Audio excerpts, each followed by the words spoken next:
मेरे शरीर पे पड़ी एक एक ये घोद के रूप में ये लाठियां इस जेजेपी और बीजेपी सरकार की कफन में कील सी होगी। ये कितनी लाठी मार ले, हम देश को बेचने नहीं देंगे, हमें चाहे इसके लिए कितना ही बड़ा आंदोलन क्यों ना करना पड़े। क्योंकि मुझे ये भी लगता है कि वो पुलिस वाले नहीं थे। पूरी रात में मैंने दर्द से काटी। मुख्यमंत्री जी, ये खुद मारने की क्या जरूरत थी, अब गोली मरा देते। बैरिकेड्स ऐसे लगा रखे थे, 10-10 फुट के बैरिकेड्स, उन पे किल्लें लगाई हुई थी। मैंने तो उनको ये कहा था कि आप अरेस्ट करें, आप ये लाठियां इस तरीके से क्यों मार रहे हैं। एक बात जरूर पुलिस वाले ने बोली थी, और मिलने बोला एमपी साहब से।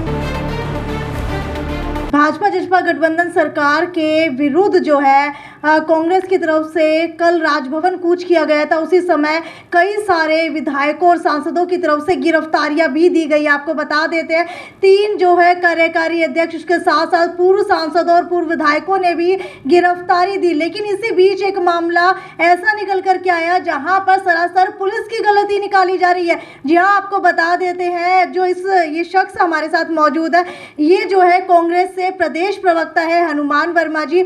इनको जो है कल चंडीगढ़ कूच के दौरान पुलिस की तरफ से कई सारी चोटें मारी गई हैं। आखिरकार क्या हुआ था पूरा मामला, वो इनसे जानने की कोशिश करते हैं। हनुमान जी, मुझे ये बताइए कि अक्सर देखा जाता है कि पुलिस जो है हमेशा नीचे के पोर्शन के अंदर ही जो है कहीं ना कहीं लोगों को रोकने की कोशिश करती है, चोट मारती है, लेकिन आपके जो है बगल के अंदर ये चोट जो लगी हुई है, क्या ये पुलिस की तरफ से मारी गई है? बिल्कुल, पुलिस ने ये चोट मारी है। हम पीसीसी का जो प्रदेश कार्यालय हमारा है कांग्रेस का, वहाँ से हम पैदल मार्च निकला था हमारा। हमें ज्ञापन देना था राजभवन में, और राजभवन में राज्यपाल को ज्ञापन देना था। तो हम जैसे ही वहाँ से निकले, एक चीज़ वही हुई थी कि जो प्रदेश के साथी हैं और जो एमएलए एक्स एमएलएज हैं, जो सांसद हैं, वो पहली रो में चलेंगे। हम जैसे ही 100 मीटर चले और फिर एक मोड़ आया, और दूसरे मोड़ से 100 मीटर पे बैरिकेड्स ऐसे लगा रखे थे, 10-10 फुट के बैरिकेड्स, उन पे किल्लें लगाई हुई थी। अच्छा। 1-1 फुट की, ताकि कोई ऊपर ना चढ़ सके। हम जैसे ही बैरिकेड्स के ऊपर चढ़े, दूसरी साइड जाना पॉसिबल नहीं था। इन बिटवीन सांसद दीपेंद्र हुड्डा जी जो अगुवाई कर रहे थे, उनको अरेस्ट कर लिया गया, और 2-4 साथी और अरेस्ट हुए। एक साइड में छोटा सा, मैं यूँ कहूँ कि 3-1 फुट का गेट था, जिस पे रस्सियाँ लगी हुई थी। मैंने जैसे रस्सी क्रॉस करी और पुलिस की साइड में चला गया, मेरे पीछे वीरेंद्र हरिकोट था, ये मेरी प्रोटेक्शन में था।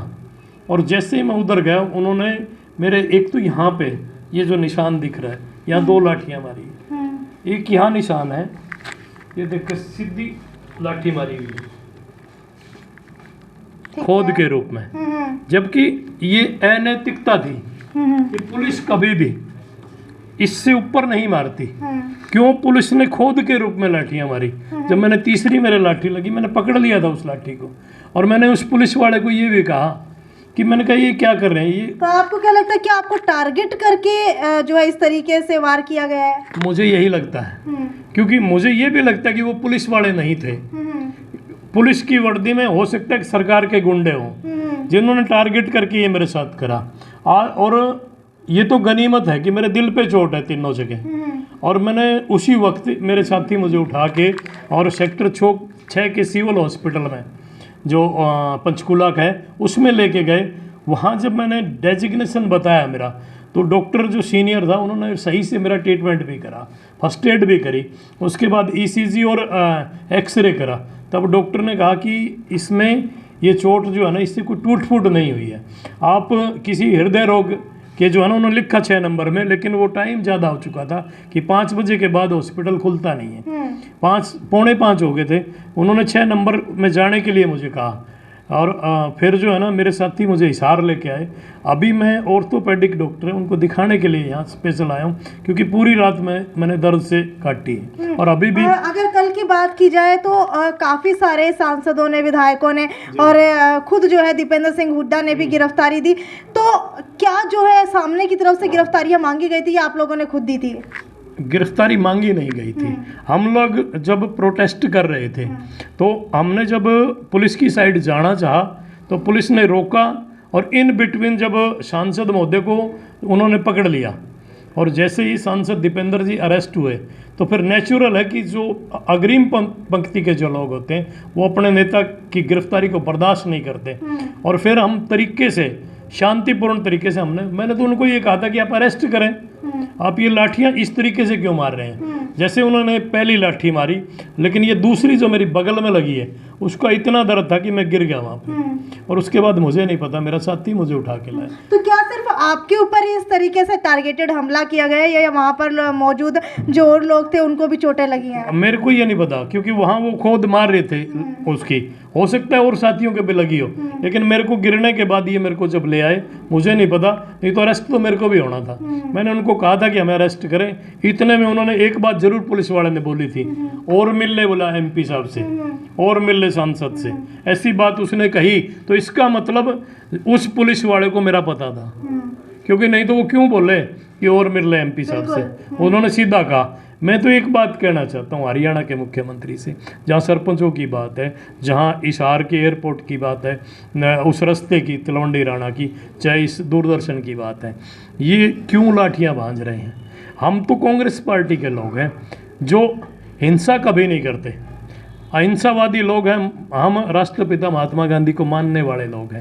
क्या आपको लगता है कि कहीं ना कहीं विपक्ष को या फिर जो भी सरकार के खिलाफ जाता है उसके ऊपर डांडिया और पानी की बौछारें डाल करके उनको दबाने की कोशिशें की जाती है? इसमें कोई शक नहीं। वाटर कैनन की गाड़ी वहाँ खड़ी थी, पहले अगर हमें चेतावनी देते, उसके बाद में वाटर कैनन की बात होनी चाहिए थी, उसके बाद गिरफ्तारी की बात होनी चाहिए। इन्होंने तो सीधा ही गिरफ्तार करा है। और फिर जो मेरे साथ 2-4 साथी थे, मैं उनको भी उन्होंने लाठियों की गोद मारी है।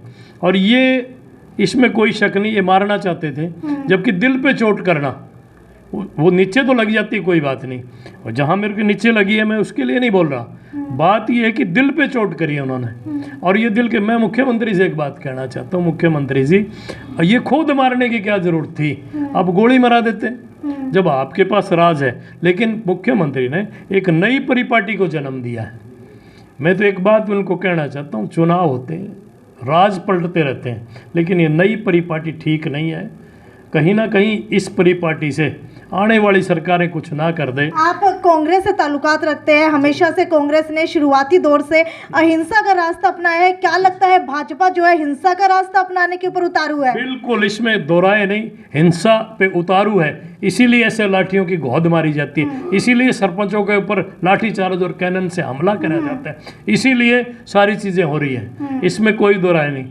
हम तो अहिंसा को मानने वाले लोग हैं। आप कल जो है 1 दर्जन से ज़्यादा समस्याओं के विरोध के अंदर जो है राजभवन कूच करने के लिए गए थे, लेकिन अगर बात की जाए हिडनबर्ग रिपोर्ट की तो आप लगातार उसकी जांच कराने की मांग कर रहे हैं JPC से। क्या है वो पूरा मामला और क्यों आप उसकी जांच कराने की मांग कर रहे हैं? हिडनबर्ग का जो मामला है, जो करोड़ों रुपए अडानी ने खा लिए, अब लोग अपना जीवन सुरक्षित करने के लिए LIC कराते हैं, उसका पैसा भी सारा खा लिया। हमारा कल मामला ये था कि सिर्फ SBC, उससे क्या नाम आपका, ये पार्लियामेंट की एक कमेटी बना JPC, उस कमेटी के द्वारा हो जाए, इसी का ज्ञापन देने के लिए जा रहे थे। जब लोग शांतिपूर्वक आंदोलन करते हैं और ज्ञापन देने के लिए जाते हैं, पुलिस साइड में तो खड़ी होती है, पर पुलिस का ये मामला नहीं है। पुलिस अगर हमें यूं कहती कि आपका डेलीगेट्स 10 बंदों का है, 20 बंदों का मिल रहे, तो हम तो वो लोग भी थे कि हम ऐसा भी कर लेते। लेकिन पुलिस ने ये जिस तरीके से बर्बरता से, लाठीचार्ज नहीं है, ये मारने की साजिश थी। और सीधे मैंने आपको दिखाया कि किस तरीके से खोद मारी है, अगर लाठी लगती तो उनके निशान और होते। और ये जो निशान है, ये इस बात के परिचायक है कि मुख्यमंत्री चाहता है कि जो विपक्ष है वो लाठियों से दब जाएगा। आपके ऊपर जो है लाठियां बरसाई गई, मुझे ये बताइए कि क्या इस मामले के अंदर आगे दीपेंद्र सिंह हुड्डा कोई और कदम भी उठाएंगे? इसमें कोई दुराय नहीं। मेरे साथियों ने दीपेंद्र हुड्डा जी और भूपेंद्र हुड्डा जी के सामने ये बात रख दी, पार्टी जो चाहेगी, अगर पार्टी कहे कि FIR करानी तो हम FIR कराएंगे, अगर पार्टी ये कहे कि आंदोलन का हिस्सा है तो फिर हम इसको आंदोलन का हिस्सा मान के भूल जाएंगे। पर मैं एक बात जरूर कहना चाहता हूँ कि 2024 में जो लाठियां, जिस तरीके से लाला लाजपत राय ने एक बात कही थी कि मेरे शरीर पे पड़ी एक एक लाठी ब्रिटिश साम्राज्य के लिए कफन में कील सी दोगी, इसमें कोई दो राय नहीं। मेरे शरीर पे पड़ी एक एक ये घोद के रूप में ये लाठियां इस जेजेपी और बीजेपी सरकार की कफन में कील सी दोगी, और इसमें कोई दो राय नहीं है। तो आपको बता देते हैं कि कल भाजपा जजपा के विरोध के अंदर गए कांग्रेसी कार्यकर्ताओं के ऊपर इस तरीके से वार किया गया पुलिस की तरफ से। तो आपको बता देते हैं कि कभी जो है किसानों के ऊपर, कभी सरपंचों के ऊपर, तो कभी जो है कांग्रेसी कार्यकर्ताओं के ऊपर, या फिर जो भी विपक्ष सामने निकल करके आता है उसके साथ ठीक जो है भाजपा सरकार इसी तरीके का परिचय देती है। लेकिन अब देखने वाली बात यह है कि आज के समय के अंदर क्या कोई विरोध के अंदर भी नहीं उतर सकता है? क्या जो है कोई भाजपा जजपा के खिलाफ अगर खड़ा होता है तो उसको अहिंसा का रास्ता अपनाने के ऊपर मजबूर कर दिया जाता है? खैर, उदाहरण आपके सामने था। अब देखने वाली बात यह है कि 2024 के अंदर ये जो लगातार सरकार की तरफ से अहिंसा का रास्ता अपनाया जा रहा है, ये सरकार को किस मोड़ लेकर के आएगा, या जो है ऊंट के मुंह के अंदर जीरे का काम करेगा? खैर, वीडियो को ज्यादा से ज्यादा शेयर करते रहिए। और जो है एक बात और कहना चाहता हूँ, इन लाठियों से कांग्रेस जन घबराने वाले नहीं है। ये कितनी लाठी मार ले, हम देश को बेचने नहीं देंगे, हमें चाहे इसके लिए कितना ही बड़ा आंदोलन क्यों ना करना पड़े। तो आपको बता देते हैं कांग्रेस के प्रदेश प्रवक्ता हनुमान वर्मा जी की तरफ से एक बड़ी चेतावनी दे दी गई है सरकार को कि अब जो है कांग्रेस झुकने वाली नहीं है। विरोध के अंदर पूरा साल इसी तरीके से डट कर खड़ी रहेगी, चाहे सरकार जो है डंडे बरसाए, चाहे पानी की बौछारें बरसाए। खैर, वीडियो को ज्यादा से ज्यादा शेयर करते रहिए। और आपको क्या लगता है, जो बार बार नारा दिया जाता है कि विपक्ष मुर्दा है, अगर इसी तरीके से विपक्ष के ऊपर वार होते रहे तो विपक्ष भी कब तक जो है विपक्ष की भूमिका निभा पाएगा? वीडियो को ज्यादा से ज्यादा शेयर करना ना भूलें। यदि साक्षी सोनी की रिपोर्ट। नमस्कार।